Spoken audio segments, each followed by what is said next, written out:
En 1984, el cómic estadounidense de terror parecía un ecosistema moribundo.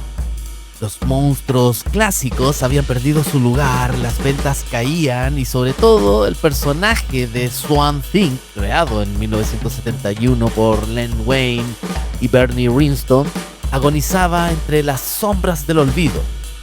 Fue entonces cuando llegó un joven escritor británico con barba, melena y una mente que parecía salida de otro mundo. Él era Alan Moore, y DC Comics le ofreció hacerse cargo de una serie que apenas sobrevivía. Nadie imaginaba que aquel escritor desconocido para el público estadounidense la transformaría en una de las obras más revolucionarias de la historia del cómic. Me dieron un personaje muerto, diría Moore en una entrevista años después. Y mi primera decisión fue matarlo otra vez. El día de hoy, Comenta Comics se complace en presentar a La Cosa del Pantano.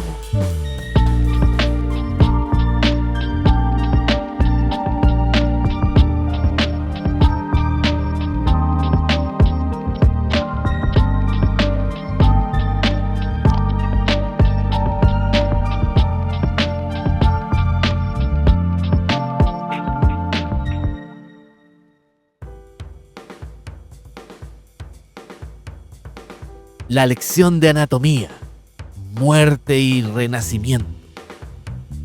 De esto trataría el primer número de Moore en el ya clásico número 21 de febrero de 1984. Acá se refine por completo la identidad del personaje, Swamp Thing, que creía ser el científico Alec Holland transformado en monstruo. Es diseccionado por el doctor Jason Woodward, el hombre florónico, quien descubre algo espantoso. No hay órganos humanos en su interior, solo materia vegetal que ha imitado la forma humana y retenido los recuerdos de Holland. Swamp Thing nunca fue Alex Holland, solo creyó ser. Con esta revelación, Moore transforma la tragedia clásica en una reflexión filosófica sobre la identidad. Si tus recuerdos son reales, pero tu cuerpo no, ¿qué eres? ¿Una persona? ¿Una idea? ¿Una ilusión? Este episodio fue dibujado por Stephen Bissett y entintado por John Totleben, dos artistas que serían claves en esta etapa. Su estilo orgánico, lleno de texturas, moho, ramas y oscuridad húmeda, dio forma visual al terror poético de Moore. Las páginas se sentían como si la selva hubiese invadido el papel. Bissett y Totleben no solo dibujaban plantas, hacían que respiraran. Cada línea parecía una raíz, cada sombra una amenaza. Su estilo, influido por el arte del underground y la tradición del horror británico, dio una identidad visual única a la serie. Así nació el Swamp Thing definitivo. No un monstruo humano, sino un dios vegetal que se pregunta ¿quién es? Parte de las ideas que se empiezan a desarrollar en este cómics es la conexión con el verde y la expansión mitológica. Tras el golpe existencial de la lección de anatomía, Moore expandió la mitología con una serie de relatos donde Swamp Thing explora su conexión con el verde, una conciencia colectiva que une toda la vida vegetal del planeta. En estos números, el personaje descubre que no está solo, que existen otros avatares elementales antes que él, y que su destino es custodiar el equilibrio natural. Es aquí donde el cómic pasa del terror corporal a la filosofía ecológica.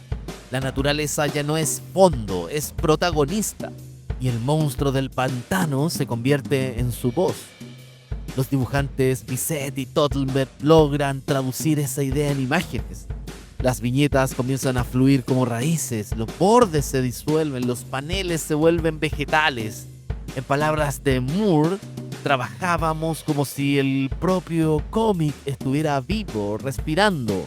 No queríamos solo contar una historia, queríamos que creciera en la página. El segundo arco desarrollado por Alan Moore, denominado El amor más allá del cuerpo. Acá podemos ver que entre los capítulos más recordados está Rite of Spring, donde Moore aborda una de las secuencias más poéticas y audaces de la historia del cómic. Abby Arcan, el gran amor del monstruo, comparte con él una comunión espiritual. Come un fruto que nace de su propio cuerpo vegetal. No hay erotismo carnal, sino una experiencia psicodélica que une sus conciencias. Abby flota entre visiones de selvas infinitas, mares verdes, universos vegetales. Ambos trascienden el cuerpo, descubriendo que el amor no depende de la forma, sino más bien del alma. Visualmente, Totleben, quien asumió la mayor parte del trabajo artístico en estos capítulos, convierte cada página en una pintura onírica. Las líneas se derriten, los colores se funden, el tiempo se disuelve. Esta fusión entre guión y dibujo fue tan radical que muchos críticos consideraron que Swan Think había elevado el cómic al terreno de la poesía visual. Ya en el tercer arco podemos ver el regreso de Anton Arcan y el horror infernal. El villano clásico de Swan Thing es Anton Arcan, el tío de Abby y el símbolo del mal absoluto.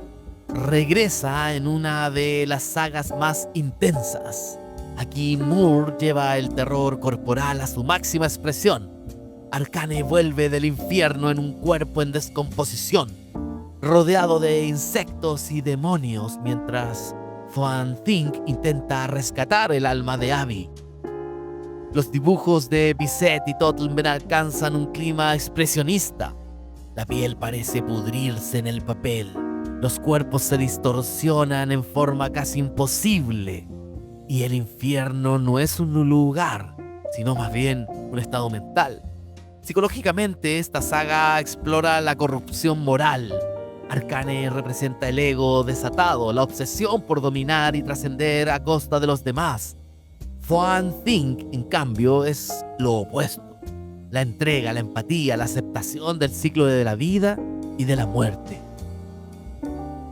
Luego de todo este viaje y todas estas sagas de introducción, viene la que quizás es considerada el clímax de todo lo que es la composición de la obra de Alan Moore.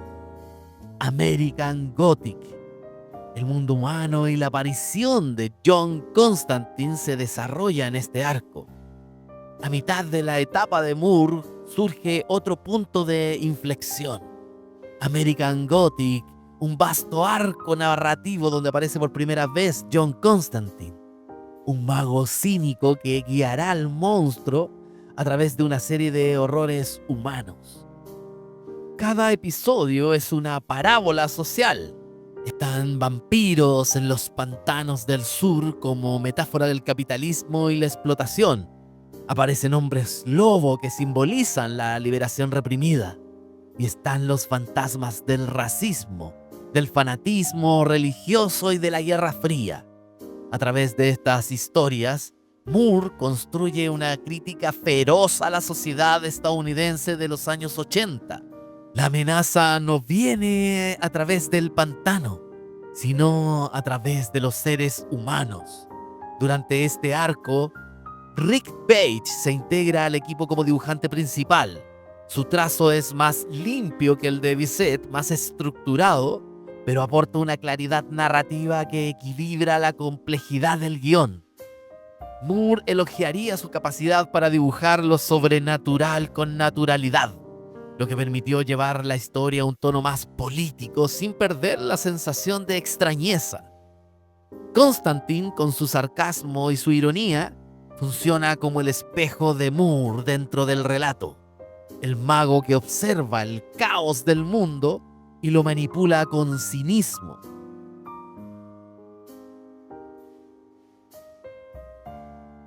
En los últimos arcos, Swamp Thing es destruido por el gobierno y arrojado al espacio.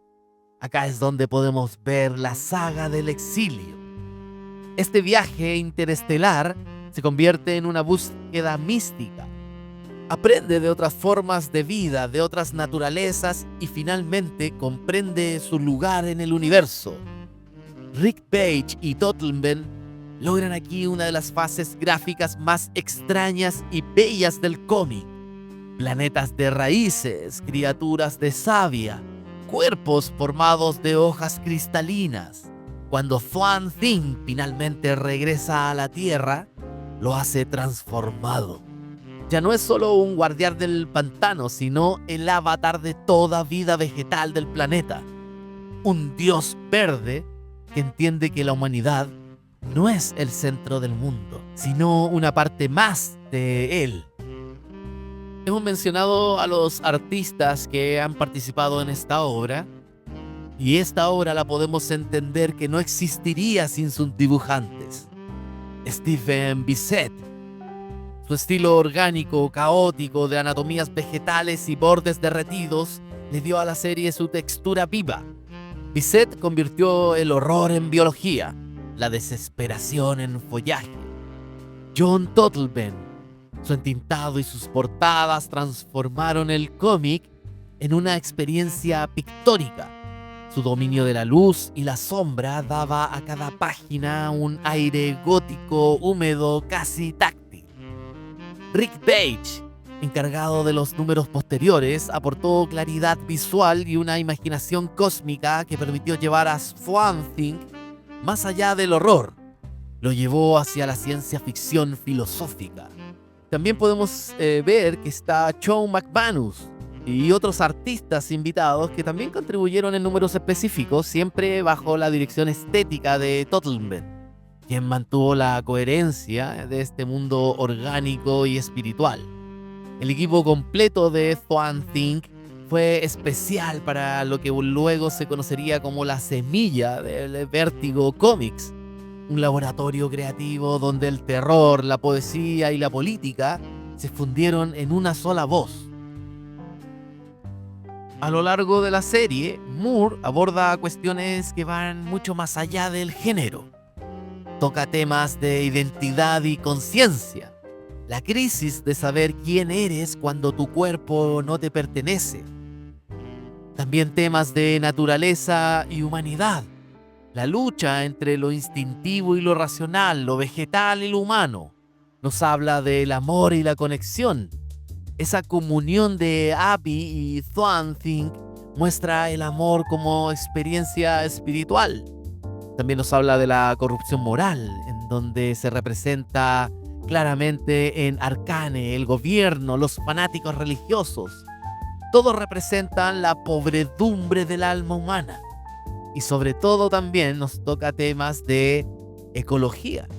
La tierra como organismo vivo que siente, que sufre, que puede morir si no lo escuchamos. Moore dijo alguna vez: Swamp Thing me permitió escribir horror que no buscaba asustar al lector, sino hacerlo pensar sobre lo que realmente debería darle miedo.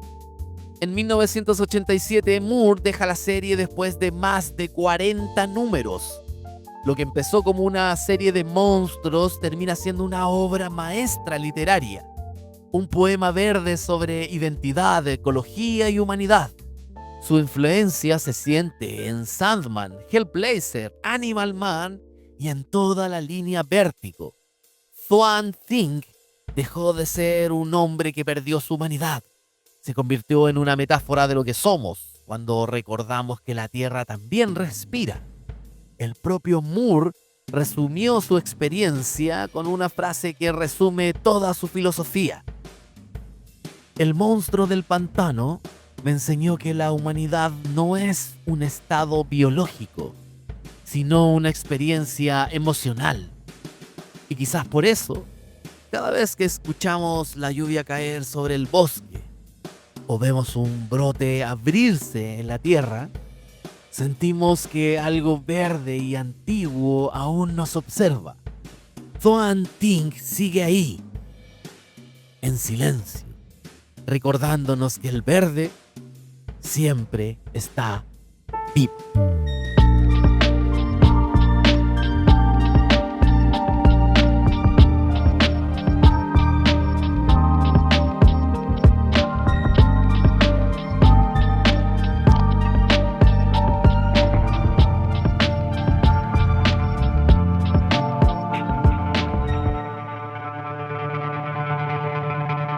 Muy bien, pero antes presten atención. Ya los he tolerado demasiado tiempo. Son crueles, son avariciosos, son insufribles y arrogantes. Secan la tierra y marchitan los ríos. Arrasan la vegetación hasta que no queda nada. Y entonces se jactan de haber dominado la naturaleza. ¡Imbéciles! Si la naturaleza se encogiera de hombros, todos ustedes desaparecerían.